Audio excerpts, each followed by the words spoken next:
হিন্দুদের পূজা উপলক্ষে পণ্যের মেলা বসে, সেখানে পসরা সাজিয়ে হালাল পণ্য বিক্রি করা এবং এই ধরনের মেলা থেকে কোনো পণ্য কেনার বিধান কি? পূজা উপলক্ষে বিভিন্ন ব্যবসা প্রতিষ্ঠান পণ্য ছাড় দেয়। এই সময় ছাড়ে পণ্য কিনতে পারবো কিনা, বিধর্মীদের অনুষ্ঠানে কোনো খাবার খেতে পারবো কিনা, সামনে দুর্গাপূজা, সামাজিক কারণে আমরা পূজার চাঁদা দিতে বাধ্য হই, এই পরিস্থিতিতে পড়লে কি করব, পরামর্শ দিয়ে বাড়িতে করবেন। কোনো মুসলমান পূজার সময় শুভেচ্ছা জানাতে পারবেন কিনা? পূজার সময় বলা হয় ধর্ম যার যার উৎসব সবার, ইসলামী দৃষ্টিতে স্লোগান কতটুকু যথার্থ? চলুন আর দেরি না করে আপনাদের প্রশ্নের যে সমস্ত ইতিমধ্যে আমাদের কাছে এসে পৌঁছাতে সমস্ত প্রশ্ন উত্তরে আমরা প্রবেশ করি। কোনো মুসলমান পূজার সময় শুভেচ্ছা জানাতে পারবেন কিনা? পূজার সময় অন্য ধর্মাবলম্বীদের সাথে আমাদের সৌজন্যতার অন্য সব দিকগুলো আমরা যথাযথভাবে বজায় রাখবো, কিন্তু আগ বেড়ে তাদের পূজা উপলক্ষে শুভেচ্ছা জানানো, তাদের পুজোর কাজে সহযোগিতা করতে যাওয়া কিংবা তোরণ নির্মাণ করে তাদেরকে শুভেচ্ছা প্রকাশ করা, এগুলো অন্যায় কাজ। কেন অন্যায় কাজ? কারণ হলো তারা পুজোর মাধ্যমে শিরকে লিপ্ত হচ্ছে, যেটি আল্লাহর কাছে সবচেয়ে অপরাধ। আপনি বিশ্বাস করেন, আপনার ইমানের প্রশ্ন এটি। সেখানে আপনি তাদের সেটার কল্যাণ কামনা করছেন। ব্যাপারটা এরকম যে একজন মানুষ খুন করছেন, আপনি তার শুভেচ্ছা জানাচ্ছেন, হ্যাঁ তোমার কাজটা ভালোভাবে তুমি করতে পারো। আপনি যদি বিশ্বাস করেন খুন করা অন্যায়, তাহলে সেক্ষেত্রে আপনি কখন এটা বলতে পারেন না, হ্যাঁ আপনি আইন হাতে তুলে নেবেন না। সেই জায়গা থেকে হয়তো আপনি তার উপরে চড়াও হতে যাবেন না।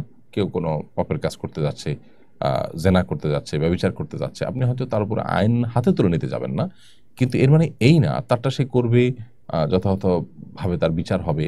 ঠিক একইভাবে কেউ শিরকে লিপ্ত হবে, আল্লাহ তাআলা তার বিচার করবেন, আপনি সেখানে বিচার করতে যাবেন না, এটা ভিন্ন বিষয়। কিন্তু তারপরে আপনি তার সেই কাজে সহায়কের ভূমিকা, এটা আপনি কখনো নিতে পারেন না। এটা নেওয়া মানে হলো আপনি যে আদর্শ আছে, আপনার যে বিশ্বাস আছে, ঈমান আছে, সেই ঈমানের সাথে আপনি বেঈমানি করলেন, অর্থাৎ আপনার ঈমানের জায়গা থেকে আপনি টলে গেলেন এবং সরে গেলেন, যেটি অনুচিত একটি কাজ। রুহুল শেখ এআইডি থেকে আপনি লিখেছেন, ভারত থেকে বলছি, এখানে প্রকৃত ঈমান নিয়ে চলা খুবই কঠিন। সামনে দুর্গাপূজা, সামাজিক কারণে আমরা পূজার চাঁদা দিতে বাধ্য হই, এই পরিস্থিতিতে পড়লে কি করব, পরামর্শ দিয়ে বাড়িতে করবেন। ভাই রুহুল শেখ, যদি আপনাকে পুজোর চাঁদা দিতে বাধ্য করা হয়, না হলে আপনি নির্যাতিত হতে পারেন এরকম আশঙ্কা থাকে, তাহলে সেটি আপনার জন্য জায়েজ আছে।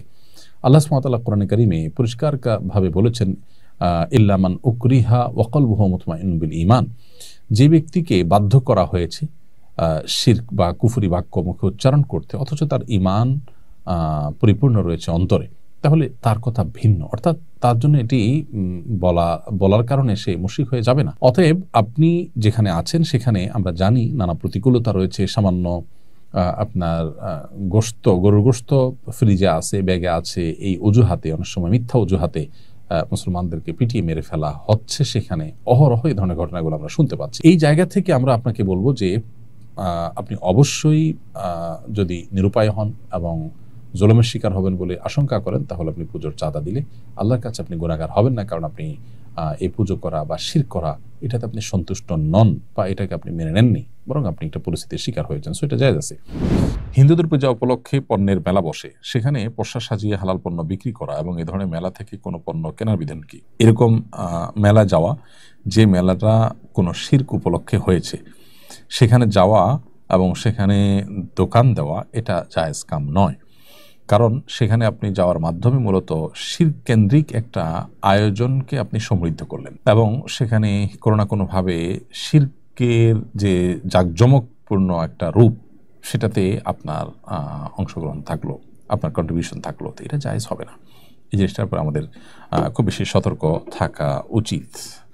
পূজা উপলক্ষে বিভিন্ন ব্যবসা প্রতিষ্ঠান পণ্য ছাড় দেয়, এই সময় ছাড়ে পণ্য কিনতে পারবো কিনা? জি, আপনি কিনতে পারেন, কারণ এই ছাড় গ্রহণ করার মাধ্যমে না আপনি পূজাতে অংশগ্রহণ করছেন, না পূজার প্রত্যক্ষ পরোক্ষভাবে কোনো সহযোগিতা আপনার মাধ্যমে হচ্ছে, এরকম কিছু না, যার কারণে এটি নাজায়েজ হবে না। তবে পূজাতে মেলা হলে সে মেলা আপনি দোকান দিলেন, অথবা সেখানে আপনি মেলায় উপস্থিত হলেন, কিনতে গেলেন, এগুলো সবগুলো পূজাতে আপনি তাদের যে দল ভারী দল, সে দলটা ভারী করলেন, সেটাকে জাঁকজমক পূর্ণ জমজমাট করতে আপনি ভূমিকা রাখলেন, সেটি একটি শিরকি কাজের সহযোগিতার শামিল হিসাবে না যায় এবং গুনাহের কথা।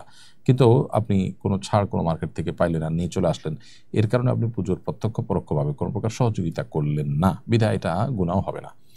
সাইফুল লস্কর লিখেছেন, ইন্ডিয়া থেকে, বিধর্মীদের অনুষ্ঠানে কোনো খাবার খেতে পারবো কিনা? অনেক সময় হিন্দু বন্ধুরা নিমন্ত্রণ করেন, গ্রহণ না করলে মন খারাপ করেন। হিন্দুদের কোনো অনুষ্ঠানে যদি আপনি খাবার গ্রহণ করেন, তো সেক্ষেত্রে মৌলিকভাবে সেটি হারাম কিংবা নাজায়েজ হবে না, যদি সেখানে হালাল খাবার পরিবেশন করা হয় এবং সেখানে যে টেবিলে খাচ্ছেন সেখানে কোনো মাদক না থাকে, আপনি সেখানে বসে খেতে পারেন, আপনার হালাল খানা খেতে পারেন আপনি। তবে অনুষ্ঠানটাই যদি এরকম হয় আহ, যে অনুষ্ঠানটাতে আসলে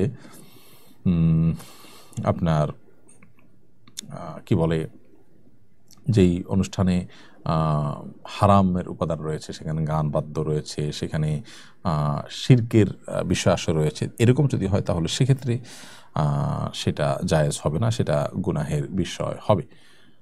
অতএব ওই অনুষ্ঠানে কি হচ্ছে সেটা গুরুত্বপূর্ণ বিষয়, আপনি কি খাচ্ছেন সেটা গুরুত্বপূর্ণ বিষয়। এর বাইরে সেখানে আসলে আপনার জন্য শরিয়ার বিধিনিষেধের আর কোনো গণ্ডি বা সীমানা নেই। অন্য ধর্মাবলম্বী হলেই যে তাদের সাথে এক মজলিসে বসে খাওয়া যাবে না বা তাদের দাওয়াতে খাওয়া যাবে না, ব্যাপারটা সেরকম না। নবী করিম সাল্লাল্লাহু আলাইহি ওয়াসাল্লাম ইহুদির দাওয়াতে কিন্তু খেয়েছেন। বিধায় হালাল কিনা এবং সেই অনুষ্ঠানে গেলে কোনো হারামের উপাদান থাকছে কিনা, আপনি সেটার সাথে সম্পৃক্ত হতে হচ্ছে কিনা, এটা হলো গুরুত্বপূর্ণ বিষয়। পূজার সময় বলা হয় ধর্ম যার যার উৎসব সবার, ইসলামী দৃষ্টিতে এই স্লোগান কতটুকু যথার্থ? একেবারেই অন্তঃসার শূন্য অযৌক্তিক একটি স্লোগান। এটিকে চাপিয়ে দেওয়ার অপচেষ্টা করা হয়েছে দীর্ঘদিন ধরে এই সমাজে। ধর্ম যার যার উৎসবও তার তার হবে, ধর্ম যার যার উৎসব সবার হতে পারে না। কারণ উৎসবটা যখন ধর্মীয় হয় তখন সেই ধর্মীয় উৎসব থেকে আপনি আলাদা করে উৎসবটাকে, ধর্মটাকে উৎসব থেকে আলাদা করতে পারেন না। বিধায় যার যার ধর্ম তিনি পালন করবেন, যার যার ধর্মীয় উৎসবও তিনি পালন করবেন। আমাদের পরস্পর প্রতি শ্রদ্ধাশীল অথবা একে অন্যের ধর্মীয় যে স্বাধীনতা আছে সেটির জন্য তার উৎসবে আমাকে সামিল হওয়ার কোনো প্রয়োজন নেই।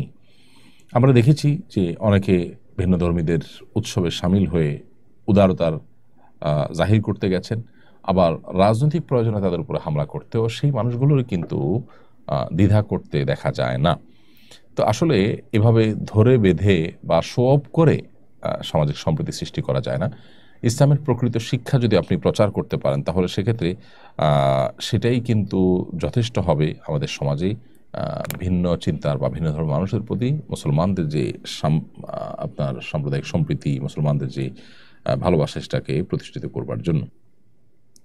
তাসনিমা আক্তার আয়েশা লিখেছেন, আমার পাশে যে পরিবারগুলো থাকে সবাই হিন্দু ধর্মের। ওদের ঘরে যখন পুজো হয় আমার ছেলে তখন পুজোর ঘরে চলে যায়। ওর বয়স 13 মাস, এতে কি ওর কোনো সমস্যা হতে পারে? বোন তাসলিমা, আপনার প্রতিবেশী অন্য ধর্মাবলম্বী, তারা তাদের ধর্ম পালন করছে, সেটিতে কোনো অসুবিধা নেই। বাট আপনার সন্তান তাদের পুজো চলাকালীন সময় শিরকে তারা যখন লিপ্ত, ওই সময়টাতে আপনার সন্তানের সেখানে চলে যাওয়ার ব্যাপারটিকে আপনি বিশেষভাবে গুরুত্ব দিয়ে দেখতে হবে। অর্থাৎ এটি তার জন্য সমীচীন নয়, আপনার জন্য এটি সমীচীন নয়। কেন? কারণ নবী করিম সাল্লাল্লাহু আলাইহি সাল্লামের একটি হাদিস রয়েছে, আব্দুল্লাহ ইবনে মাসউদ রাদিয়াল্লাহু তাআলা হাদিস রয়েছে, যে কোনো জায়গা যদি শিরক হয়ে থাকে, কোনো জায়গা যদি আল্লাহর নাফরমানি হয়, ওই জায়গায় যেন না যাওয়া হয়, সেখানে আল্লাহ তাআলা লানত এবং অভিশাপ বর্ষিত হয়। আব্দুল্লাহ ইবনে মাসউদ রাদিয়াল্লাহু তাআলা বর্ণিত হাদিসে আমরা জানি যে মান কাসসারা সাওয়াদা কওমিন ফাহুয়া মিনহুম, যে ব্যক্তি কোনো সম্প্রদায়ের, কোনো ধর্মের মানুষের মধ্যে গিয়ে তাদের দল ভারী করে, তারা দেখা গেল যে 5 জন মিলে পুজো করছে, আপনি গিয়ে সেখানে 6ষ্ঠ জন হলেন, দল ভারী করলেন, তাহলে সে তাদের অন্তর্ভুক্ত হয়। এসব কারণে বাচ্চাকে পুজোর সময়টাতে অন্তত তাদের পুজোর আয়োজনের মধ্যে সামিল যেন না হয় সেদিকটা খেয়াল রাখবেন। আর এমনিতে অন্যান্য সময়গুলোতে তাদের সাথে আসা যাওয়া বা লেনদেন, স্বাভাবিক কাজ কারবার করতে কোনো অসুবিধা নেই। এটি বিশ্বাসের জায়গা থেকে আপনাকে আলাদা তার থেকে থাকতে হবে। অর্থাৎ পুজোর সময়টাতে, শিরকের সময়টাতে আপনি দূরত্ব বজায় রাখবেন, বাকি সাধারণ সময় আপনি সাধারণভাবেই চলবেন ইনশাআল্লাহ তাআলা।